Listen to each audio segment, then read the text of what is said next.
Hi, everyone. Welcome. God, it's been a tough week, huh? How's everybody doing? Yeah, the restrictions are back in place. Lockdown feels like deja vu, right? Like a bad version of Groundhog Day.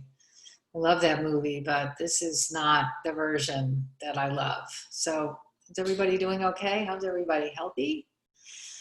Well, welcome. Thanks for joining. I guess it seems appropriate that we're going to be talking about uncertainty today. So as I mentioned, this class is about embracing randomness. Like we know there's just a lot of uncertainty in our lives, and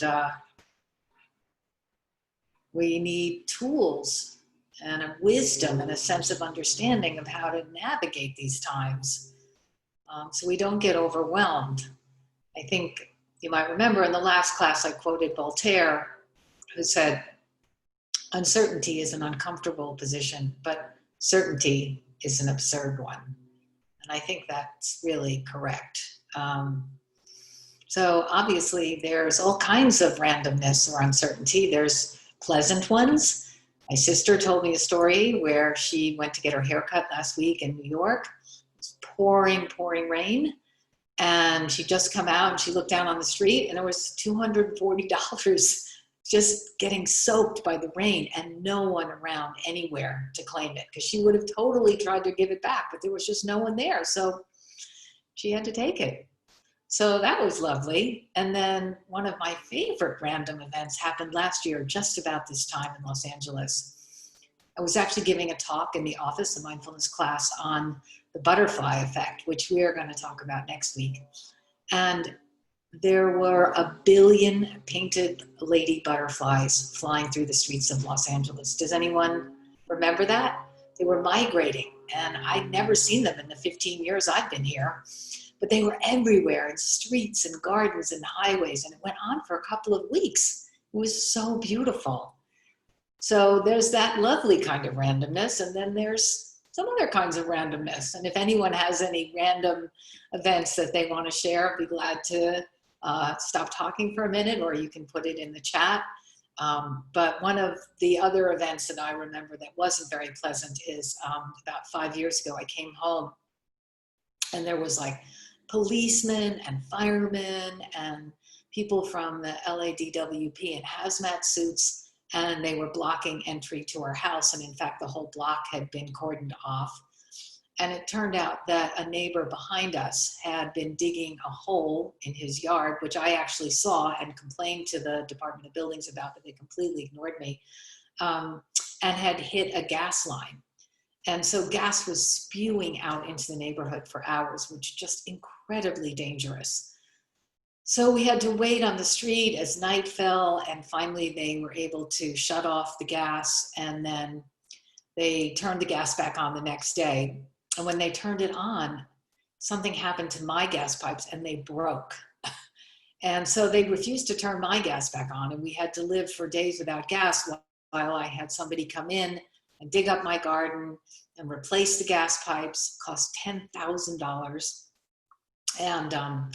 And then wait for my garden to be restored. So that was a really difficult situation, and I had no choice but to deal with it.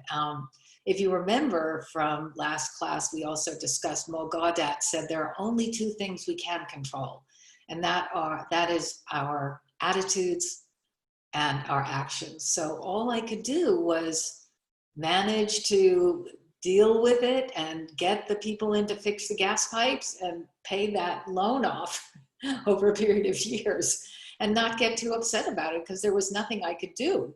So we know things happen beyond our control, and that they always have and always will. So especially during these times, it's important to learn and adapt so that we can weather these changes regardless of how uncomfortable and distressing. And the idea is, with knowledge and wisdom, can we build this resilience to weather these changes and also let go of any resistance to them when we can't do anything else about it. So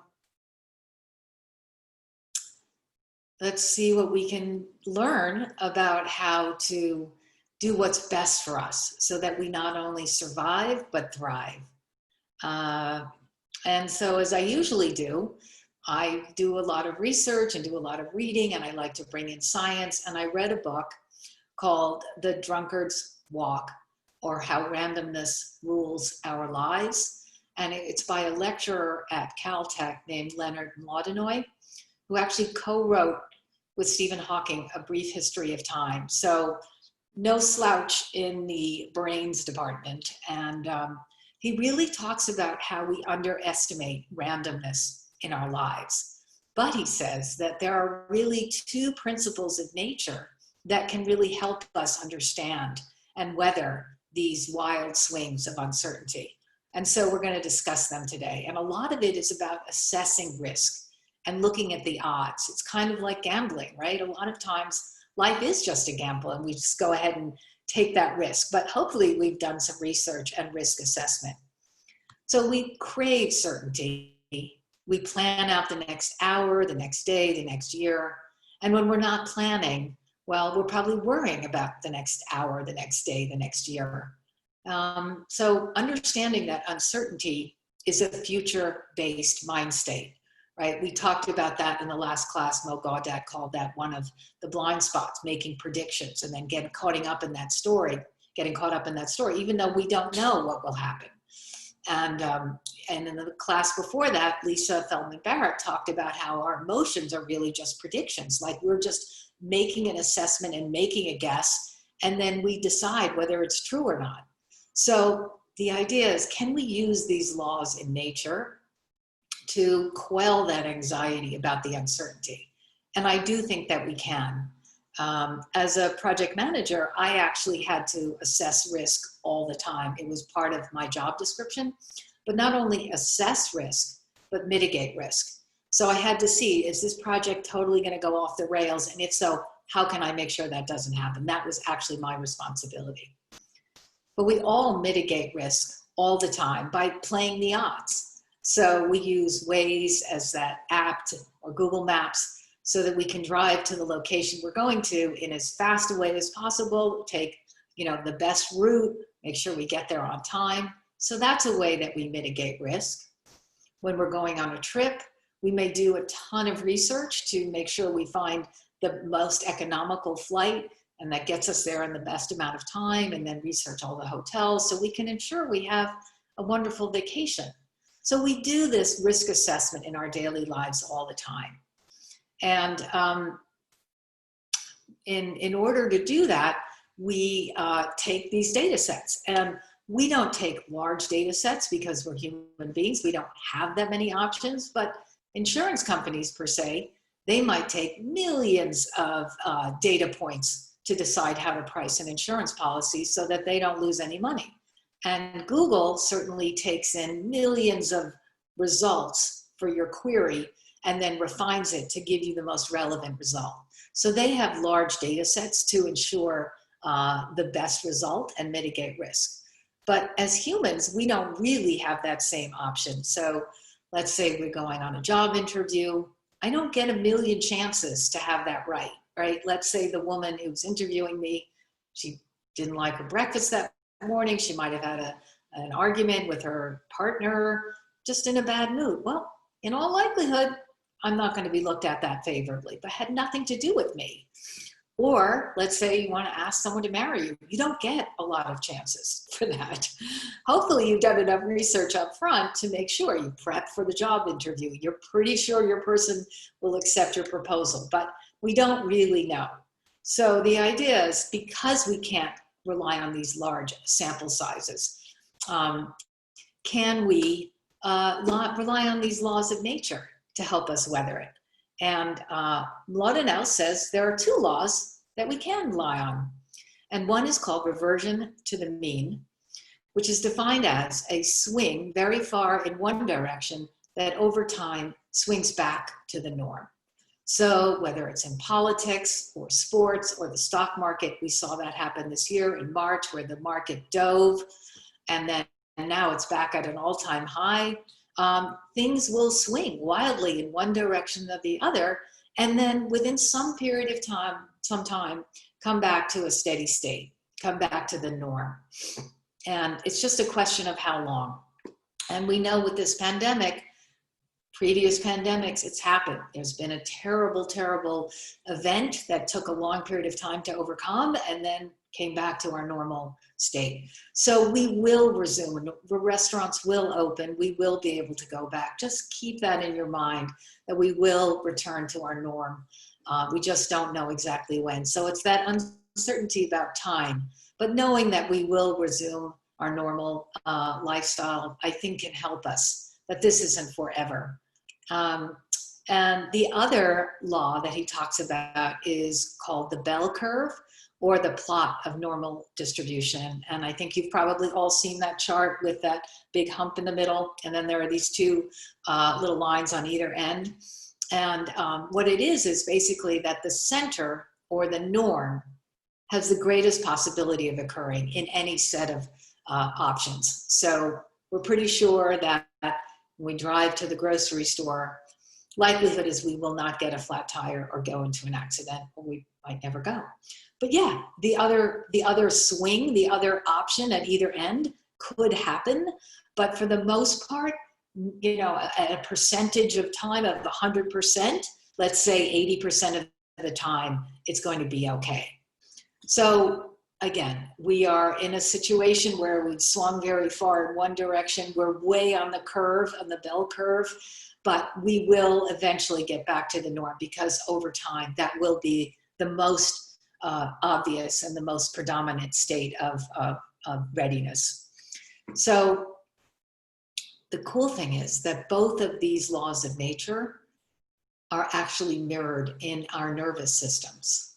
And so under ordinary circumstances, where we're just in a steady state, our mind and body ebb through this activation and deactivation, arousal and settling, like waves in a boat.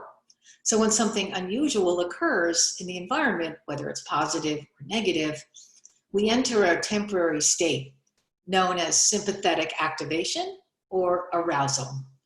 And in a healthy nervous system, when the cause for the stimulus passes, let's say we meet the challenge, the threat disappears, we lose interest, then aspects of our parasympathetic nervous system come back online to calm the waters in our mind and body. And this elasticity of our nervous system is resilience. It's our ability to navigate this cycle with ease. And we tolerate the stress of the sympathetic and arousal, and allow the settling of the parasympathetic, the deactivation, and returning to that baseline state. So it's very similar to the law of reversion to the mean, where we're going to have activation and deactivation and then just come back to our steady state. And then as well, in terms of how it mirrors the bell curve, for the most part, we're in a kind of steady state, right? Go about our daily lives. We go and have breakfast, and we get on Zoom calls, but we may be activated.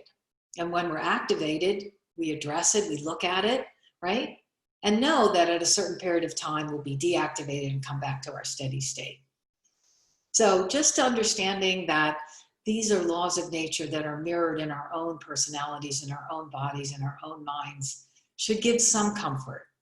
But we do have a practice we can use, and it's called monitoring activation. And it's similar to what we do when we use stop or reel, where when you move through your day and something happens and you get activated, right? Whether you get some good news or you get cut off on their way to work or whatever it is, just begin to notice how your body feels. Notice your physiological reaction. Is your heart beating quickly? Are you breathing heavily? Are you beginning to maybe even sweat? Do you feel warm? Just notice where you feel in your body. Notice what triggered that.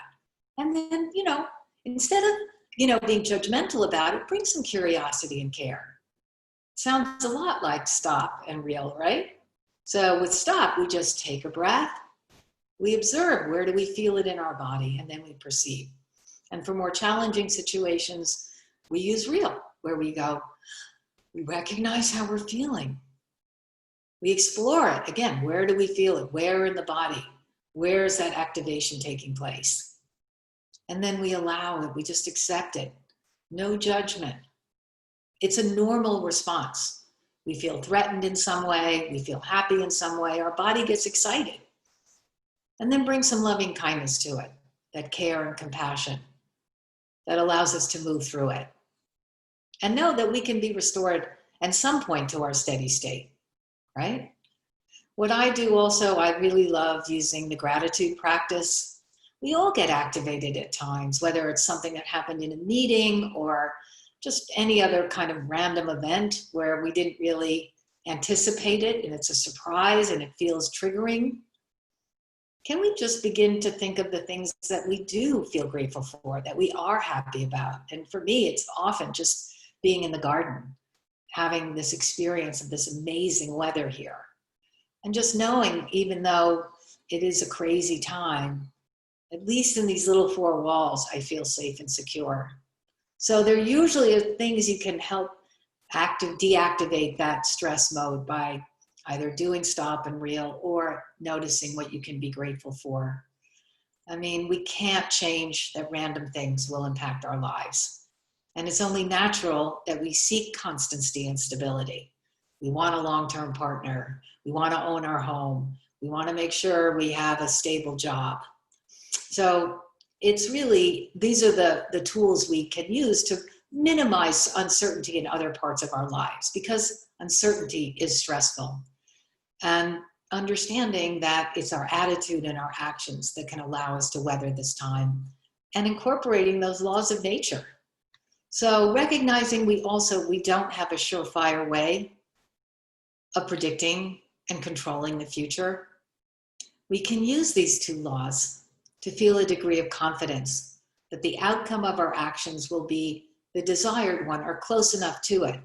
So then we can focus on our reaction to those outcomes and exercise some flexibility, some care, some courage, some curiosity to manage that flow. And then come back to the present, come back to our breath, come back to that sense of awareness so we don't get too trapped in what was or what will be, and know that things will again change. And in all likelihood, come back to that steady state. It's just a matter of time. So that will lead to our theme for next week, which is about Black Swan events, where we are on the opposite ends of the bell curve. And in the meantime, I'll just leave you with a lovely quote from Leonard Cohen, who says, "If you don't become the ocean, you'll be seasick every day." I think that speaks to our actions and our attitudes, right, over what we can control. So thank you all so much, and let's meditate.